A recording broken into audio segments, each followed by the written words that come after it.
TG Geeks, episode 47, November 16th, 2015. Tour the new Phoenix ComiCon offices and talk to the staff? Absolutely.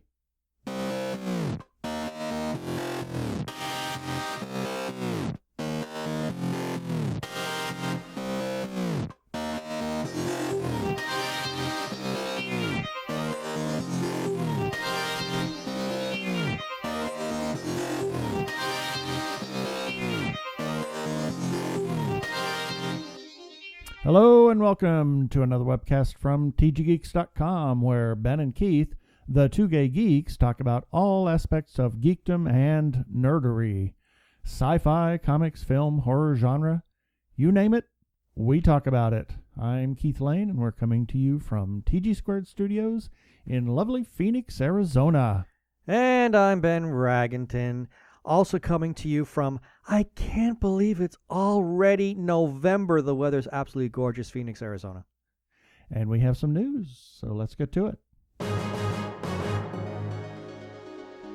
Well, Disney is doing something that has a lot of people kind of really puzzled, curious, geeking out, hard to say. They're doing lots of things right now. Well, they're doing a lot of things, but one of the things that we've complained about lately is this oversaturation in the animated to live action remake. Well, now they're doing stop. Well, maybe they've heard our plea, because in a move that is really kind of breaking away from that format, they've actually chosen to adapt a fantasy novel called The Explorers Club into a movie. And the story broke with the announcement that Michael DeLuca is going to be the movie producer. And The Explorers Club is actually the first book of a fantasy trilogy by Adrian Kress. And it basically deals with two ordinary kids who have discovered a very secret clubhouse set up for explorers. Now, that I hear that, and the first thing that automatically comes to mind is Up. Yeah. You know, the Explorers Club that our hero and his girlfriend has set up. Anyway, this sets them on an adventure to rescue a group of adventure seekers known as the, man, I hope I'm going to pronounce this right, so please bear with me, Philippendulous 5. Okay. That made my brain hurt. The first book of this trilogy is set for publication in the fall of next year. It's not even published yet. Wow. And already Disney has make a movie. Yeah, Disney has already jumped on this. Wow, interesting. So this kind of brings up something. How do they learn about these kinds of things?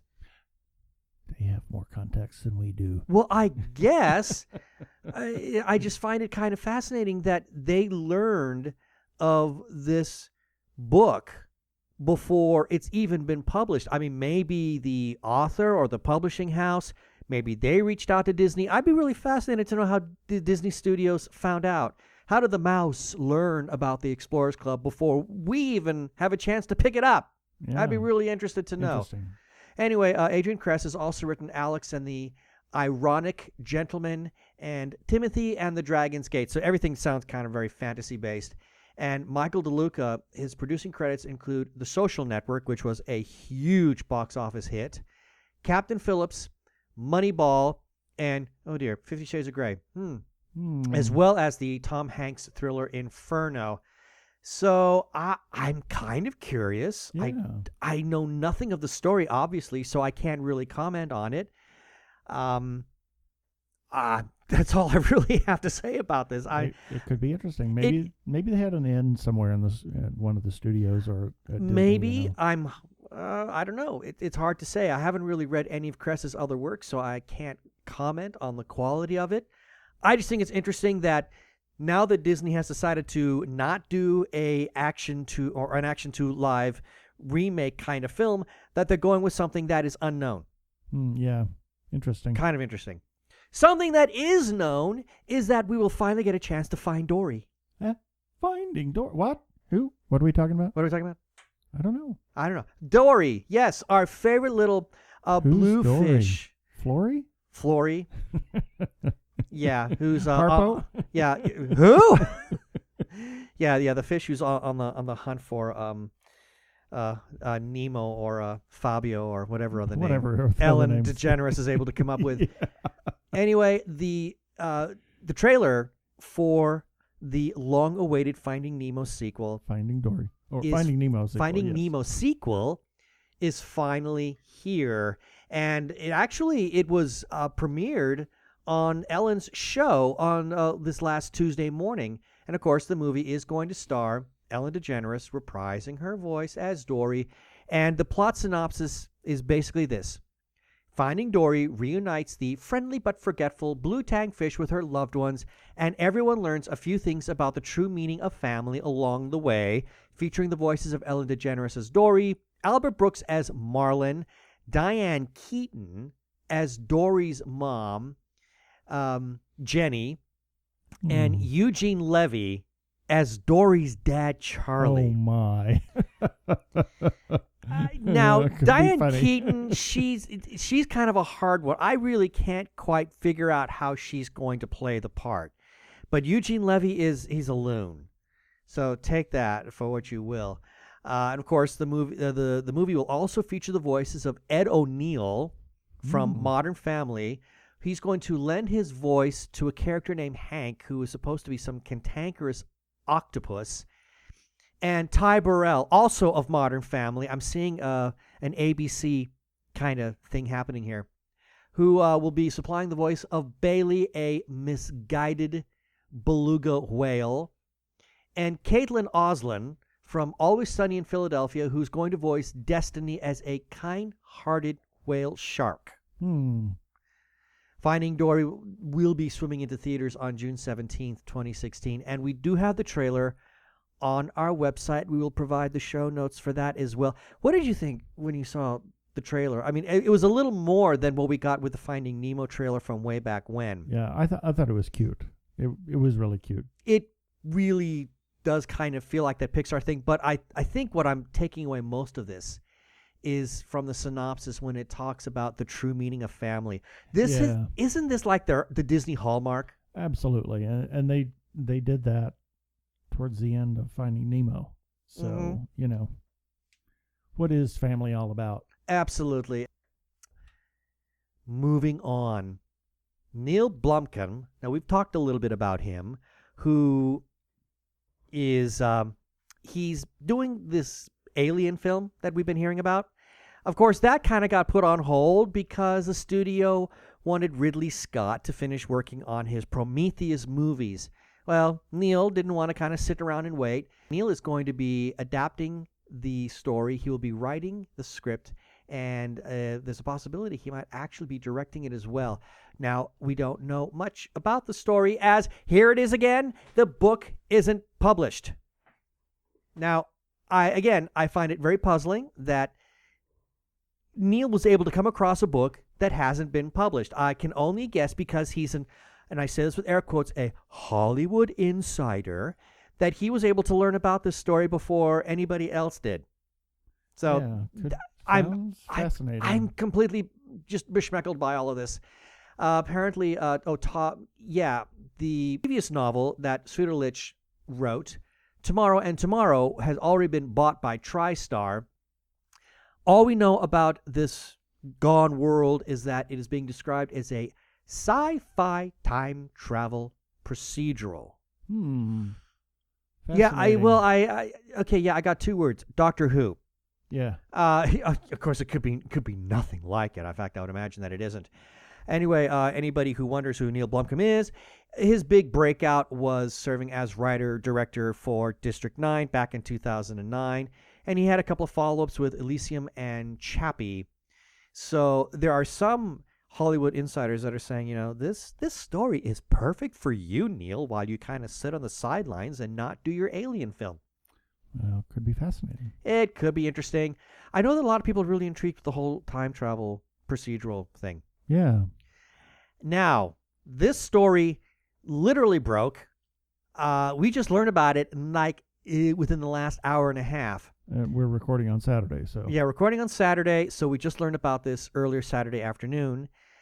Michelle Gomez, she's going to be flying from across the pond in her own little TARDIS, and she's going to be traveling back in time to when there was a young Bruce Wayne, when he was just a boy, because he's joining the series of Gotham. She's joining.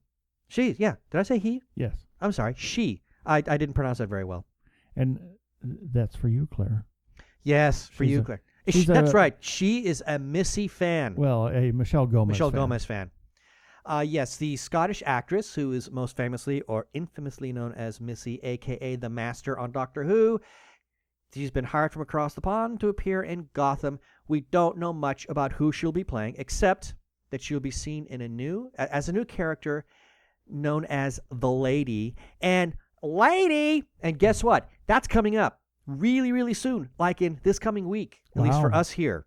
She'll be premiering in the November 16th episode, A Bitter Pill to Swallow. And, of course, this is going to kind of further cement the Doctor Who tie-in, because we also have Sean Pertwee, who plays the butler Alfred, who is the son of the famous John Pertwee. That's not. Oh, let me rephrase that. Sean Pertwee. It's not that you're not famous. I mean, you are. You've really kind of made a name for yourself lately. But yeah, your dad's pretty hot too. He was Doctor Number 3 in Doctor Who, so therein kind of gives us a better Doctor Who. Bitter. We're not bitter about Michelle Gomez, are we? No. I'm sorry, my Freudian slip just showed. I would kind of like to see the two of them appear together, Sean Pertwee and Michelle Gomez. I think that could be kind of fun, but we just have to kind of wait and see.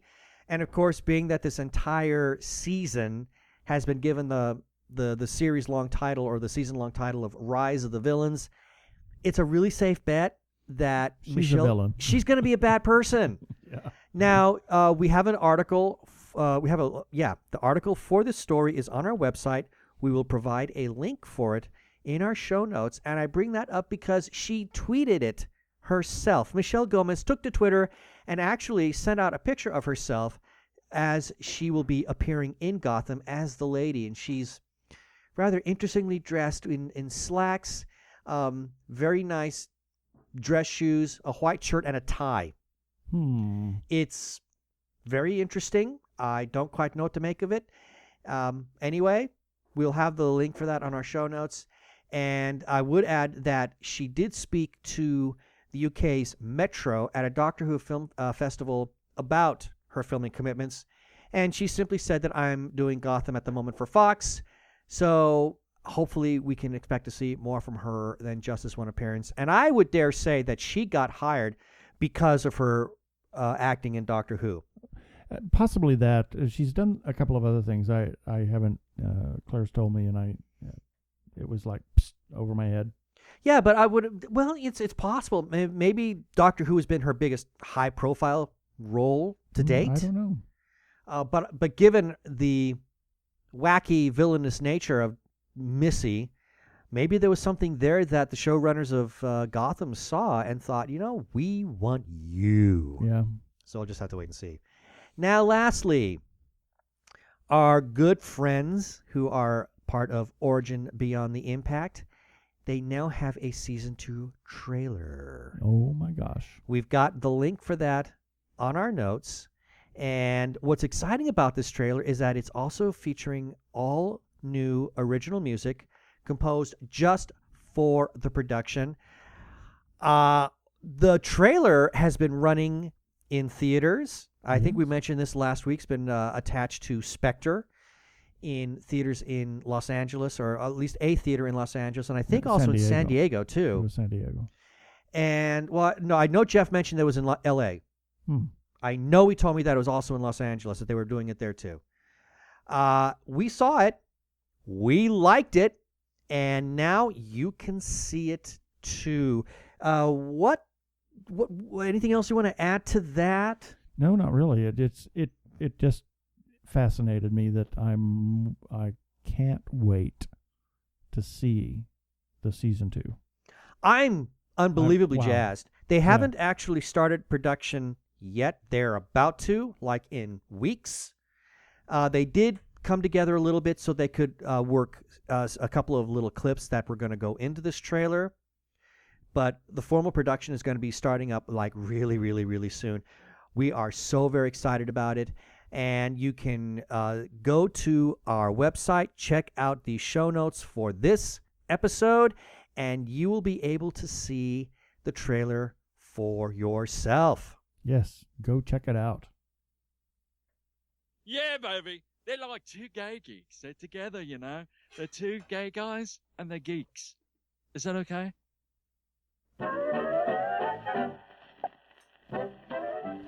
And you know what that means. It is birthday time. Here are a few selected birthdays for November 16th through November 22nd. November 16th, Burgess Meredith was born in 1908. My gosh. He did so many things. He did a lot of roles. Oh my God, he just was a very prolific actor. You know, not most famously, but famously for Penguin and the couple of Twilight Zone episodes. He did he did a Twilight Zone episode about a man who just was the librarian. The librarian who Yes. all he wanted to do was read, and he kept being interrupted and stopped from enjoying his greatest passion. And then there's a big nuclear holocaust, and he's left alive with all of his books. Only And then break his glasses. he steps on his glasses, so he's now unable to read. Yeah. But he was also, I think he went out on an incredibly high note. Instead of just being known as Penguin, he was also in the first 3 Rocky movies, and I think that helped to kind of make people forget that he had been this other character, and allow people to remember him as being a very diverse actor. Oh, he did so many things. I remember he had a part along with several other people in a movie, Day of the Locust. Oh my God! What a crazy yes. film. Oh my Lord. Anyway, but Burgess Meredith, born in 1908 on November 16th.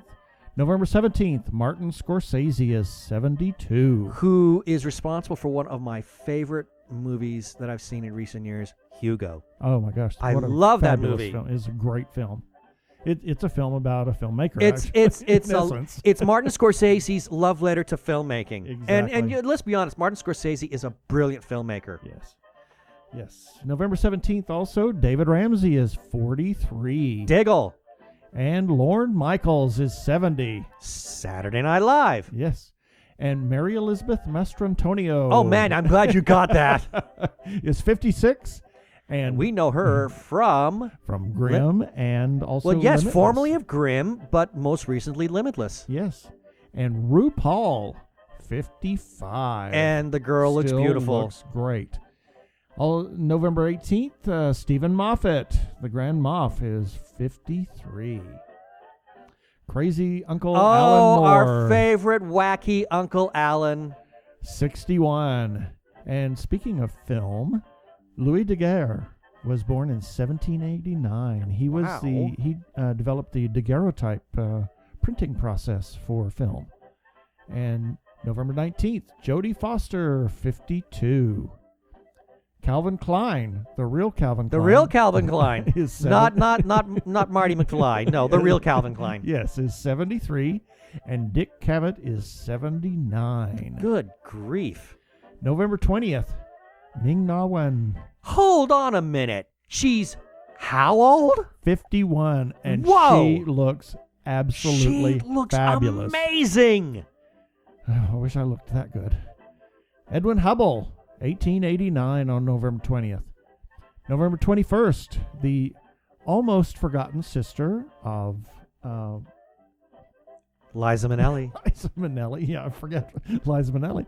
Lorna Luft Although is 62. Lorna has had a very successful Broadway career in her own right. Yes, and recently as well, so it's really great.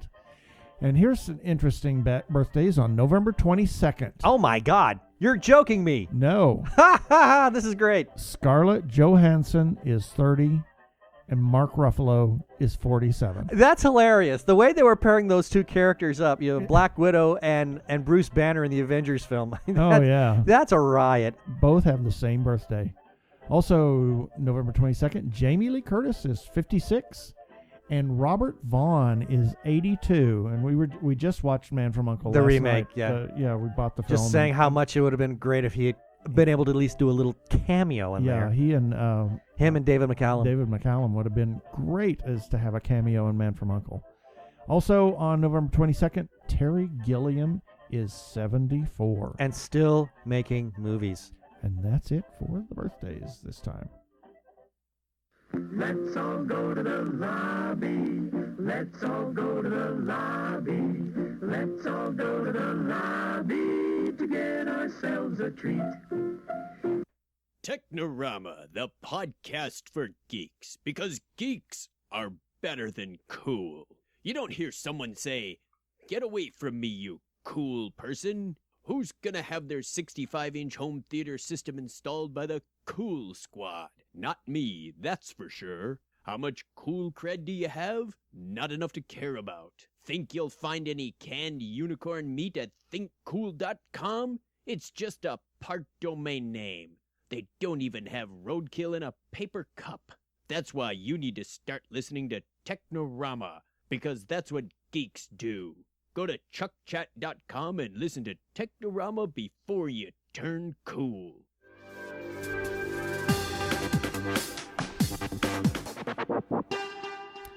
Go give a listen to our friends Chuck and Craig, and occasionally us at Technorama. Go to chuckchat.com. And now, what time is it? It's time for feedback.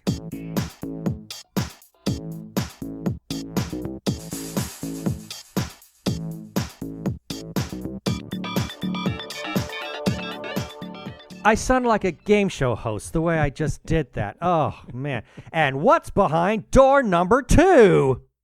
Anyway, we do have one little bit of feedback, and that is in regards to the story we put on our website for the Season 2 trailer of BTI, which we just talked about. And that was from the BTI head honcho, Jeff Patton himself. And he simply writes, "Thank you both for the support you have given this project. Honored to have it." Smiley face. Smiley face. And that's quote, it. Quote, quote. Quote, quote. Yes. Or not quote, quote. No, bang, exclamation bang. mark. Yeah, bang, bang. If you want to, if you're talking URL. Yes. All right. Well, that's it for the feedback today. And we at TG Geeks Webcast would appreciate any feedback that you have for us. Any. Good, bad, indifferent. You hate it. You love it. You want us to do something different? Let us know. You can look at our Facebook page, TG Geeks Webcast, or it's TG Squared Studios and TG Geeks Webcast. You can check out our YouTube episodes, which are audio only, or you can go to tggeeks.com and you could receive a shout out on a future episode. Or you can call our listener feedback line. We do have a listener feedback line, and we'll play your comment on air. That's 469 TG Geeks. That is 469-844-3357. This is Mark Biaggi, and you're listening to the Two Gay Geeks webcast. You name it, they'll talk about it.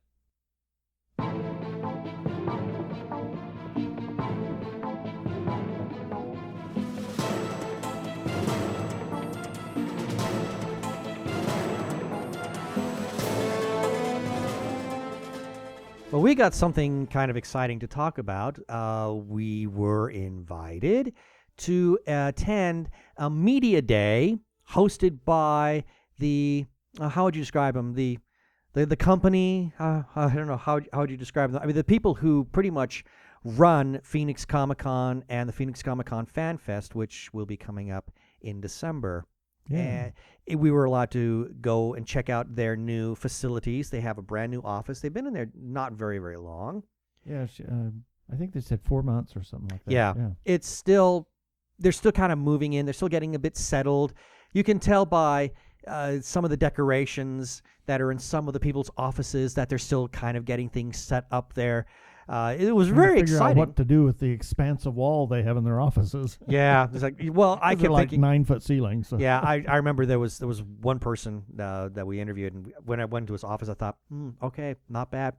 A good start. Needs a little more, but it was still very exciting. I mean, they had this big media day for the press and anybody who likes to go to their Comic-Cons as media and press.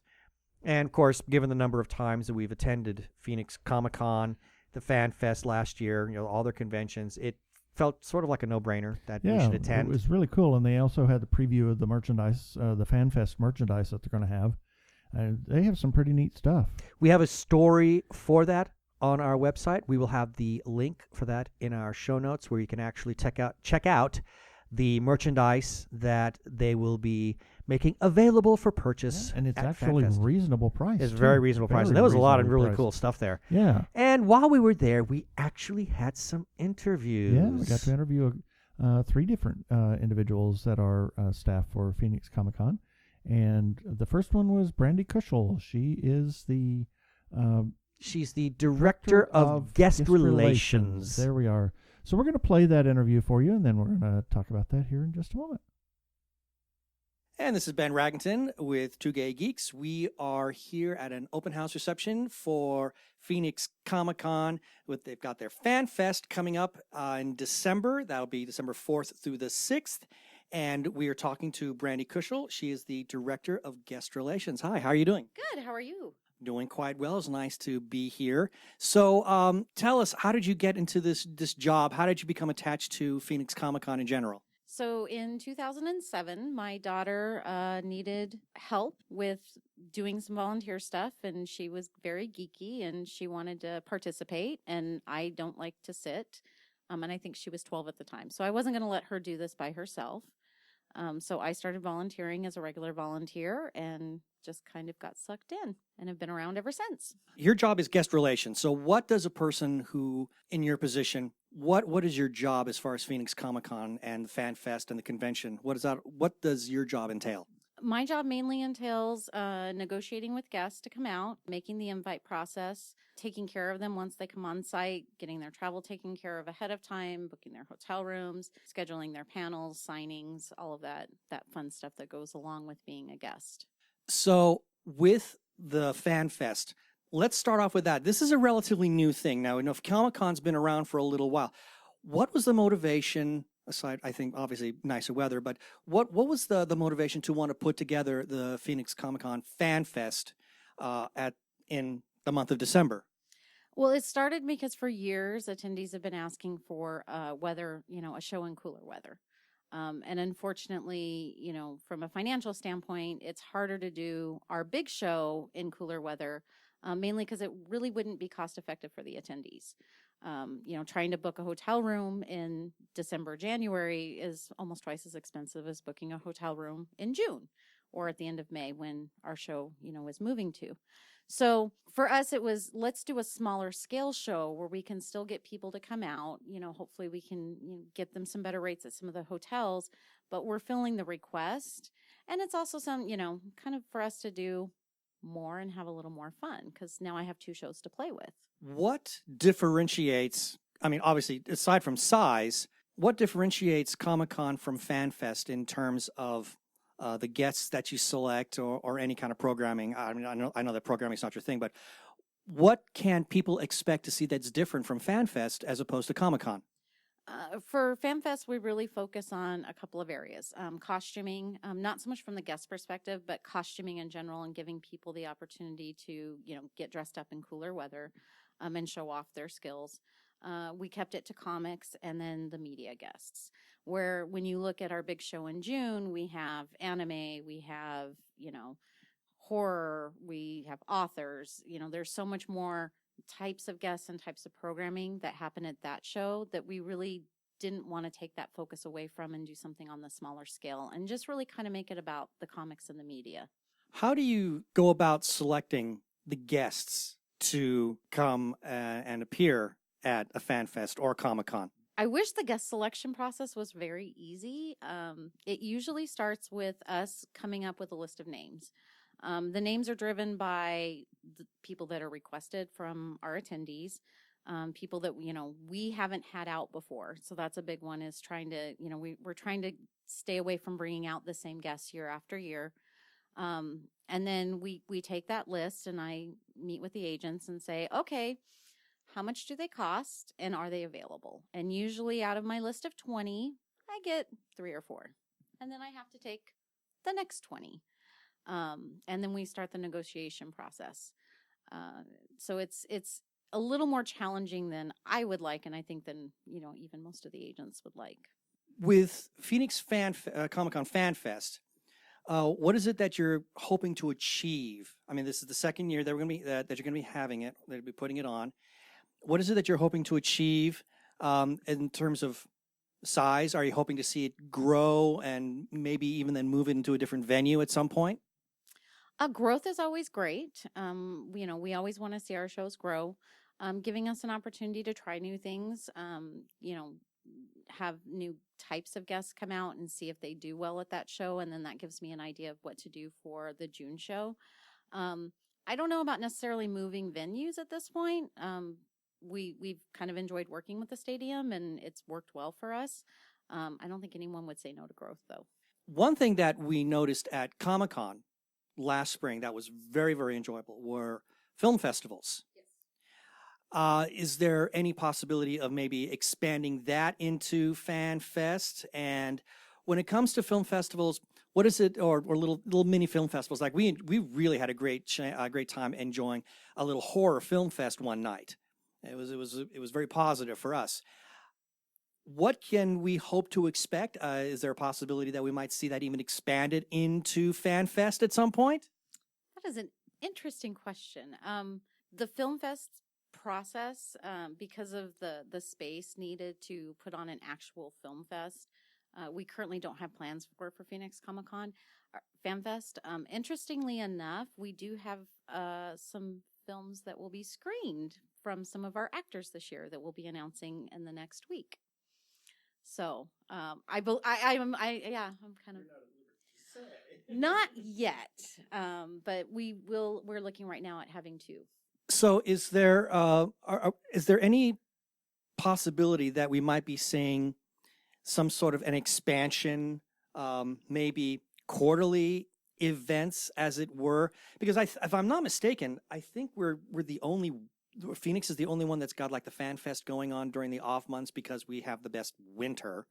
But would there be a possibility of at some point down the road, if all things financially go really well for Phoenix ComiCon, then maybe see little tiny mini events?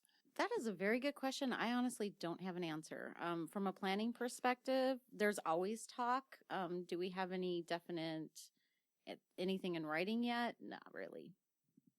So what is it that you, just to sum it all up, what is it that you're really hoping for in terms of Phoenix FanFest this year?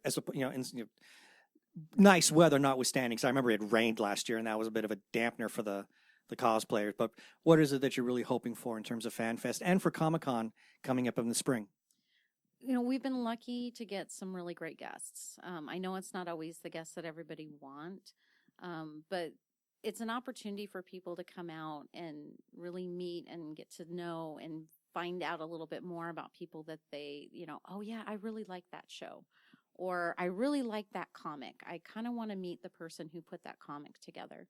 And for me, that is, and probably because it's my focus, but that's the most important thing, is for attendees to come out and meet people that they admire, they have respect for, and have that really good experience to say, oh, okay, this is kind of cool. So if anybody is interested in finding more about Phoenix ComiCon, Phoenix ComiCon FanFest, how can they do that? Definitely go to www.phoenixcomiccon.com. That's our main website. We also have a Facebook page, Twitter, Instagram, I think every social media opportunity. I know our social media person's all over that. If there's a specific guest that you would like to request on the website, there is a guest request form, and I get that every month. I get all of the requests that came in the previous month, and I do review every single one that comes in.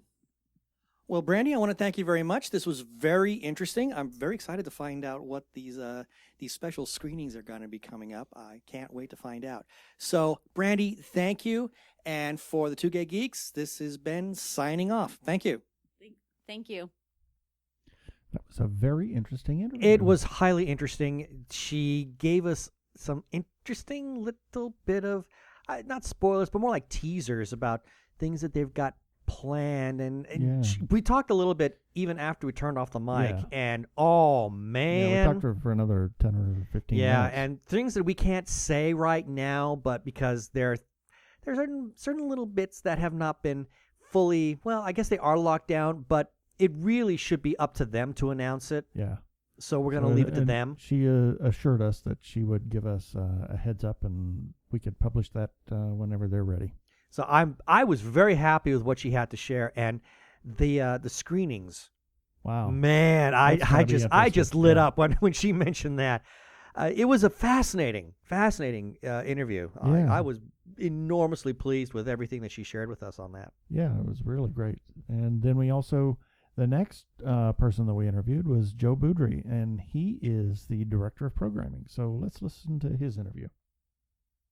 And this is Ben Raggington again with the Two Gay Geeks here at the wonderful open house reception for Phoenix ComiCon FanFest. We are right now sitting in the office of the director of programming, Joe Boudry. How are you doing, Joe? I'm doing very well. Thanks for coming, guys. Our pleasure. Just to start things off with, how long have you been a part of the Phoenix ComiCon organization? Wow, I have been with the Phoenix ComiCon since 2005, so 10 years. What is it that lured you to Phoenix ComiCon? All the superhero stuff. I'm a big superhero nerd, and I used to cosplay before it was called cosplay back in the 90s in the Midwest. And when I came out here to Phoenix, I was really excited about a great culture in a big city. And the first Phoenix Comic-Con, I was there. And when Matt Solberg asked for volunteers to help make it bigger, I was like, sign me up for that. I think that sort of answers my next question, because that was going to be, how did you become director of programming then? You were just kind of absorbed into the job? Yeah, kind of. From the folks who had attended previous Phoenix Comic-Cons, in 2005, when Matt was getting ready to launch Phoenix Comic-Con 2006 and make it a multi-day event, he sent out mailing to all the people who had left their email addresses and said, hey, I need volunteers. And I said, okay. So I showed up for a meeting, and we said, okay, what needs to get done? Well, I guess we should probably have some panels or something. I'll do that. And the rest is history. Just for anybody who's curious, what does a director of programming do for a Comic-Con? Well, I help organize the teams that create all the content as far as panels, events, contests, parties, anything that you do at Phoenix Comic-Con, our team creates that. If you can share any little tidbits, because I understand that not everything is fully locked down yet, but what kind of things in terms of programming can we possibly look forward to with FanFest coming up in December? Ooh, there's a couple of really exciting things. The thing I'm probably most excited about is our BB-8 obstacle course. So with the big Star Wars film, I don't know if you guys heard this. There's a new Star Wars movie coming out. Yeah, we've heard a little bit about that. Okay, so we thought our fans would probably be interested in doing something or seeing something related to Star Wars, and what could be better than watching little spherical droids try to roam their way around an obstacle course. Okay, I think that's something we're going to definitely have to see. Coming into this FanFest, now this is going to be the second one that Comic-Con has been putting on. What is it that you're hoping to achieve as far as the FanFest goes? Are you hoping to see it get kind of bigger? Are you hoping to become more diversified? What's some of the personal goals that you have as far as FanFest goes? Well, we would like to see it grow a little bit bigger than it is right now. However, it's really never going to be the size that our summer show, Phoenix Comic-Con, is. And part of that is the time of year. Part of that is the nature of the facility that we're working in. It's a football stadium and not a convention center, so there's a limited amount of space in it. But really, it's more of kind of back to our roots, back to the older versions of Phoenix Comic-Con, where it was more focused and just a little bit more intimate, where fans can spend more time with each other and maybe not be quite as overwhelmed with the size and scope of everything. As far as programming goes, are you looking to expand that possibly in the future? And the reason I mention that is we very much enjoyed the programming that we saw at Comic-Con last spring. We very much enjoyed some of the horror film fests. So is there any chance that we could see that kind of programming be expanded in Comic-Con or possibly even brought into FanFest this year? Actually, we have a new leader of our horror department for Comic-Con, and he's got some great new ideas. We'll be bringing back our haunted house and making it some expansions and improvements in that. It's always hugely popular. At FanFest, we've done less horror-related programming. However, this year we do have several nice horror panels, including holiday splattergories. We've got 2 guests who are stars from the show Supernatural. So we've got some supernatural stuff going on too. So we've got Abaddon and Death from Supernatural as guests this year. Very interesting. As far as the Comic-Con's been growing now, Phoenix ComiCon's been growing really strongly over the last several years. You now have the introduction of the Phoenix FanFest in the wintertime. Were there any possibility of maybe seeing even smaller little, like, one-day mini-fests possibly just popping up, or Phoenix ComiCon themed events just popping up here and there in between to kind of flesh things out, maybe on a quarterly level? Ooh, that sounds like a really exciting idea. Okay, you heard it here first. Maybe I should be working for you guys. If anybody wants to know more about Comic-Con, FanFest, how to get tickets, where it's located, and programming and all that, how can they do that? You can go to our website, phoenixcomiccon.com, and all of that content is easily available there. Well, thank you very much, Joe. I greatly appreciate it. And for Two Gay Geeks, this is Ben Raggington signing off. That was really a great interview. Another very enjoyable discussion with Joe. All I can say is when I finished with that interview, and again, just listen to it now, it has just made me that much more excited for FanFest this year. Oh yeah, I'm so looking forward to it now. Yeah, the programming that is really incredible. And what kind of got my attention was the panels that he talked about.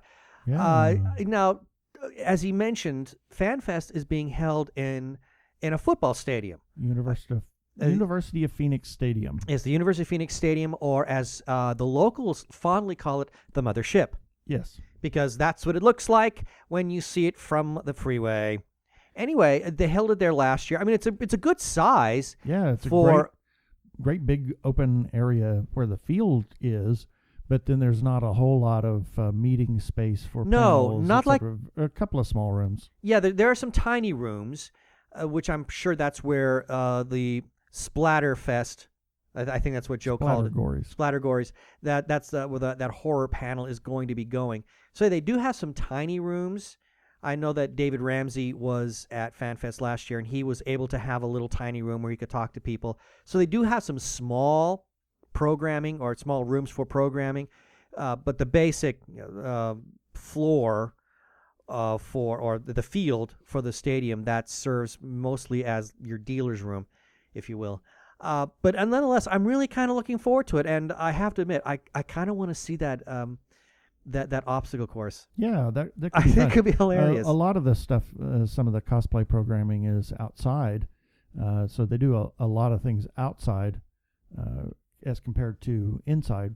So it's gonna, because the weather's nice generally, and luckily when they did a lot of the costume stuff last year, by the time they got to that portion, the skies had pretty much it was patchy. There was some blue skies, there was some sunlight. It wasn't raining all the time, so we didn't see a lot of makeup run. Yeah, which was exactly. nice. And then, so we only had 2 interviews initially set up. There were 6 or 7 people that had that you could have interviews with, and we got there, and they said they had some openings, and so we picked up another interview with Jillian Squires, who is the marketing director. So let's listen to her interview now. And this is Ben Raggington, back here at the Phoenix ComiCon open house reception, and we are now talking to Jillian Squires. She is the director of marketing. Hello, how are you doing? Great, how are you? Doing really well. This is a very interesting event. Is this the first time that you guys have done an open house of this sort of nature? Yes, we've only had offices for about 4 months, in which, that takes that much time to decorate. So we thought, we're done. Let's bring in the media and bloggers and see how it goes. Far out. Well, from what I've seen so far, this has really been very positive. How long have you been a part of the Phoenix ComiCon organization? Actually, I just hit 5 years. 5 years. Yeah, last week, so it's pretty exciting. How did that all happen? I'm a cosplayer with the Rebel Legion, so Star Wars, and they were looking for a marketing person, and I had just gotten a degree, and I said, "Hey, I know marketing," and they said, "Are you sure?" And I'm like, "Yeah, no, I really know what I'm doing," and they believed me. Okay, well, I'm insanely jealous because here you've got your degree, you're educated in a very specific vocation, and now you are in what I would consider to be nerd heaven.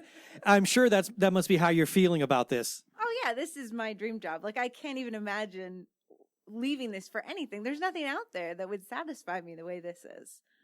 For anybody who's curious, what does a director of marketing do? So I'm in charge of getting people to know about our event, but also getting new people to know about the event. So I'm everything from your social media to our street team that goes out to things like Reload for Life, comic book stores, all those kind of things. I have a whole slew of photographers to record and art and the website. I think that's everything. I may have forgotten something. I'm overwhelmed. So this is going to be year 2 for Phoenix FanFest, for the Phoenix FanFest. In terms of marketing, what kind of feedback have you been seeing? Has the feedback been positive in terms of the way it's being marketed this year as opposed to last year? Yeah, everyone seemed to really enjoy it. It's different, and that's what a lot of people are getting used to. They like that it's smaller, and it's supposed to be. That's what we want. The one thing that we learned is that people are doing it for holiday shopping. And then we hadn't thought of it that way. So now we're putting that as part of the marketing is come to your holiday geeky shopping. Okay, so let me ask you this. As far as this fan fest is going, what is it that you're hoping to see come out of this in terms of growth, quality, attendance? What is it that secretly you would love to see happen with the fan fest as opposed to the Comic-Con? Well, I wanted to sell out, but selling out isn't the same as Comic-Con. You're looking at about 9,000 people a day to sell out. And I want it to be at that max, but no bigger, because I feel like that would be the point where you're seeing everybody and it's fun and you're seeing all your friends, but it's still intimate enough that you can walk up to an actor and talk to him for 5 minutes without getting chewed away because there's, 40 people behind you. So when it came time to start marketing for FanFest, did you take a different approach to it as you did with Comic-Con? I mean, it's even though it's being run by the same company, Phoenix ComiCon, they're still 2 separate entities in terms of what they offer and how they offer it. So as director of marketing, do you completely take a different approach in terms of trying to get the word out for the FanFest as opposed to what you do for Comic-Con? It's a lot of the same stuff. Facebook is king right now for everybody. And we still have the flyers. The big difference is the focus on content. So with Comic-Con, it's all about the big names. Let's be honest. That's what everyone talks about. Even if you don't go and see that big name, they're there. It's a big deal. It's ego a little bit there, right? Your Comic-Con got so-and-so.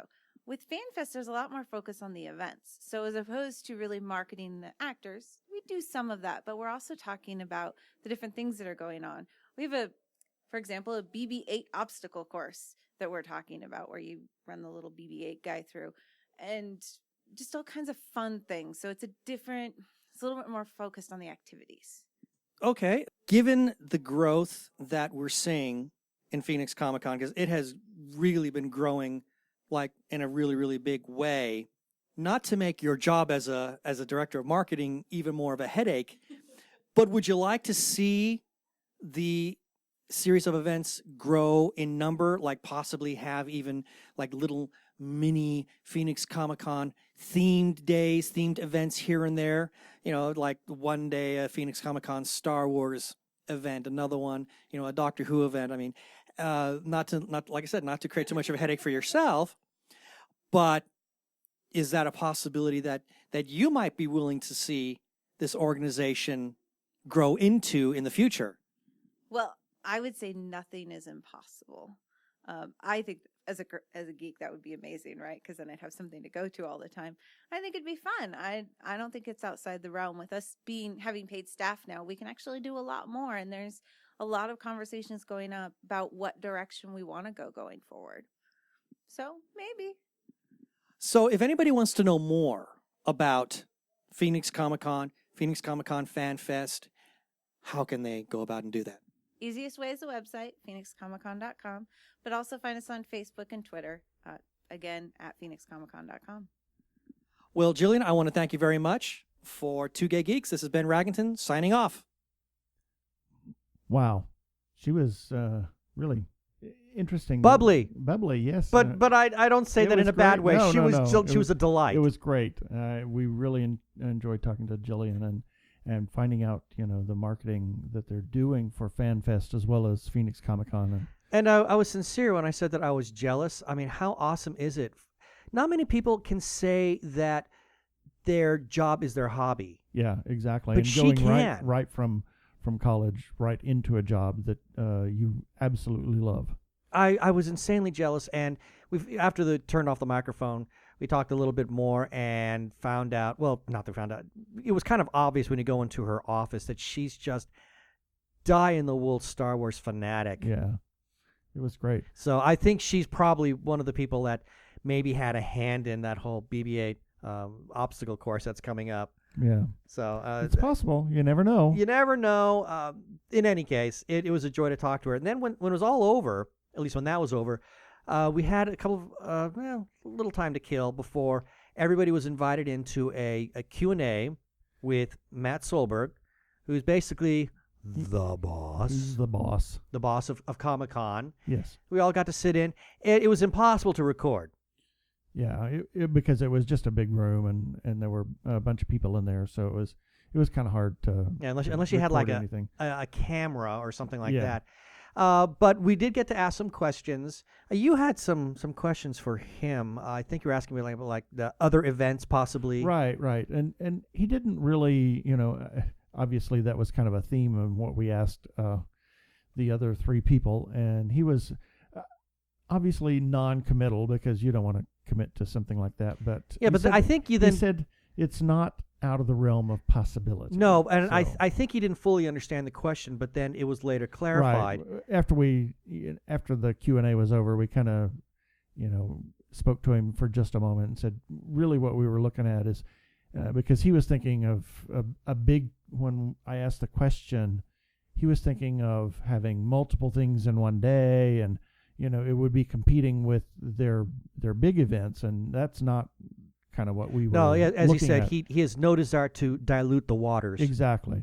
But what we were talking about is something that would be a singular focus or a singular item for, say, one day or a couple of hours, something that they could do at their offices or another venue, or something that Phoenix ComiCon would sponsor, a Star Wars Day, maybe a Star Wars Day at the movies, or, something like that. You never know what they could do there. And he was actually kind of intrigued with it when it was finally presented to him in that sort of way. He also talked a little bit about how Comic-Con has been growing, how it's been changing, how it's been operating, and some of the challenges that they've been forced to overcome over the years. He mentioned some that were hilarious. People complaining about how dare you schedule a Comic-Con at the same time as an NBA final. Yeah. When the Phoenix Suns are in the NBA finals, it's like... Or a baseball game. Or a baseball game. It's like, we didn't know. Exactly. we had no idea that this was going to be going on. That's like saying, how dare you schedule Phoenix ComiCon FanFest when it's going to rain? Yep. Unfortunately, which it did last year. Yeah. Unfortunately, folks, their crystal ball is broken. Yeah. It's kind of tough, for them to really foresee everything that could possibly happen. It's just not in their ability to do so. They can only plan as best as they can. What was nice about it is when the whole thing was pretty much over, Matt was kind of echoing some of the things that Brandy had told us, that something very interesting is going to be coming down the horizon fairly soon. Neither Matt nor Brandy would reveal what it specifically was. And I would say this, even if they did tell us, we wouldn't say until Absolutely. we got the okay from them. We don't want to be persona non grata. that's No, for sure. absolutely not. I mean, we managed to. I think we really built some very good British here. So we wouldn't want to Yeah. do that. But seriously, they did not tell us. Yeah. Which is okay. I But don't have a there's problem some- with that. There's some fascinating things. They have some things still, guests and events, etc., to still unveil. And one of what I really liked is their reactions when they hinted at this. They were genuinely excited. Yes, they were. And they're all and one of the things that Matt also brought out is that they keep trying new things. Yep. Because they want to see what works, what doesn't work. And obviously they get feedback. They hear, okay, maybe scheduling things this way or having this kind of track of programming. Okay, maybe that didn't work. Like one of the things that Matt did bring up for Comic-Con coming up in 2016 is that they're going to have one track that's all science. Yeah, that one was really exciting. So I was really intrigued by that. That's great. So I think it's a good thing. Yeah, so they're always trying new things. They look at what didn't work, and is it something that can be fixed, or is it something that just needs to be dismissed and replace it with something completely new? So it was very educational, and just it was a genuine pleasure to actually get to meet these people and talk to them about how the Comic-Con is operated, how it is put together, the conventions, how the FanFest is different from Comic-Con. I was enormously happy about it, and what I really remember most was the enthusiasm from across the board. Absolutely. Everybody was just excited, and I think that they have paid staff now and offices, and they're not working from their homes anymore. It really is going to mean that Phoenix Comic-Con is going to be much better every single year. Not that it's been bad, but it can only get better because of that. Yeah. And one things that also Matt talked about was they don't want to be, oh, well, San Diego does this or New York City does that. They don't want to be that. They want to be Phoenix. Exactly. They want to be strictly Phoenix Comic-Con, but they want to create something that is of not the same level or same quality. Well, not quality, but they don't want to be something that's just like San Diego, but they would like to have something that is different but of equal quality as like San Diego. Yep. So it was very exciting for us. And we kept talking about it as we were going home that night that I'm more excited about Comic-Con and FanFest this year than previously. Oh, absolutely. Yeah. I'm very much looking forward to both now. Forward to it. I think it's going to be extremely that exciting. Reminds me, I need to request that day off, the Friday off. I've already requested it, and I don't think I'll have a problem getting I it. keep forgetting. But I'm very excited about the future and what this represents. I see very exciting things for Comic-Con. I see, and as well, I see very exciting things for us too, because there's a lot of mutual back scratching. Yes. That's going on here, and that's one of the things that we talked about when we're off mic. How they, by having a media day, they're helping us. Exactly. And we in turn can help them by giving them a really good spotlight for what they're doing. So like we are right now. Yeah, I see something that's very symbiotic going on here. I think they're only helping to build more inroads with their media and their press. I think so too. And this make it all better for everybody. And because of where they're at right now as an organization, this is still sort of ground level. Absolutely. So I'm terribly excited about what this means for the Comic-Cons in spring and the FanFests in the future, and what this means for us and other media people. I think this is a very, very good thing, and I'm so glad we went to it. Absolutely. It was really wonderful. So now we have a few follow-up items. First on the list is we talked about the new trailer for Beyond the Impact, and they've revamped the website. It's beyondtheimpact.com.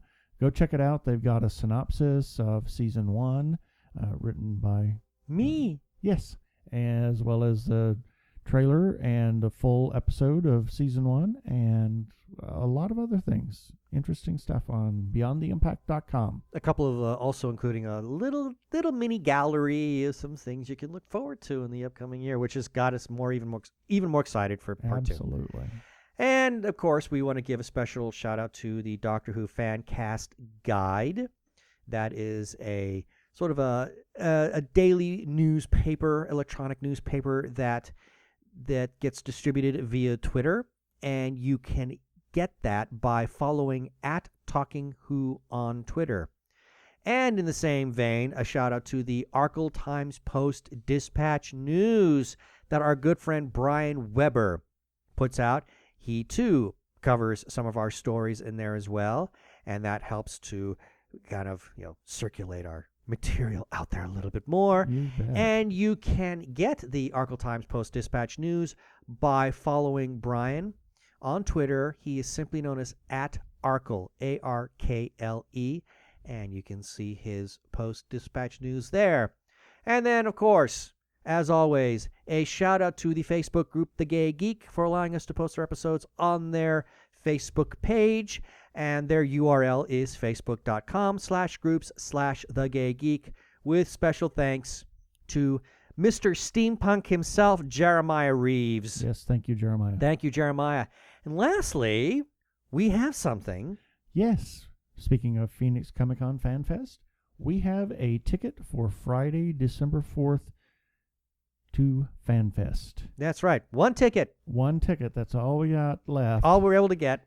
And we are going to give that away if you will contact us on the contact page and put in the title of FanFest ticket. You'll be the winner. Well, if we have more than one. Well, if you have more than if we have more than one. Okay, take that back. Yeah, that's assuming there's only one. If we have more than one, then it becomes a lottery. Then we'll do a drawing, and we will announce that on the next show. And obviously, whenever we do contact you back and let you know that you have the ticket, we will have to get that ticket to you somehow. Yeah, in fact, So, we will know. be there that day. So, look for us, and we might even do a little interview with you to see bet. how you feel about FanFest. Absolutely. Now, we've also, for a couple of weeks now, we've talked about soliciting reviews. I want to give a special shout out to Brian. Yes, thank you, Brian. Because he wrote up a review for the latest James Bond movie, Spectre. Thank you. It was a wonderful review. He felt that there were people who did better jobs than he did. Be that as it may, it was a fantastic review, Brian. Thank you for going the extra mile to write it up for us. And you, too, can write a review. And you could submit that on the contact page as well if you have a review or something that you want to talk about. And it doesn't have to be about a movie. It could be about a TV show. It could be about a book. It could be about music. I wrote a review on a CD a couple of weeks ago. So whatever it is that is really your deep geeky thing that you want to talk about, hey, and if you want to write an article for it, write a review, by all means do so. As our byline is, you name it, we talk about it. Yep. You got it.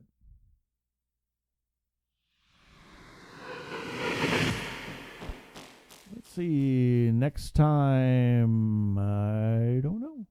Hard to say right now. Hard to say. We might have an interview. You never know. We might. You never know. We'll have to wait and see. Yep.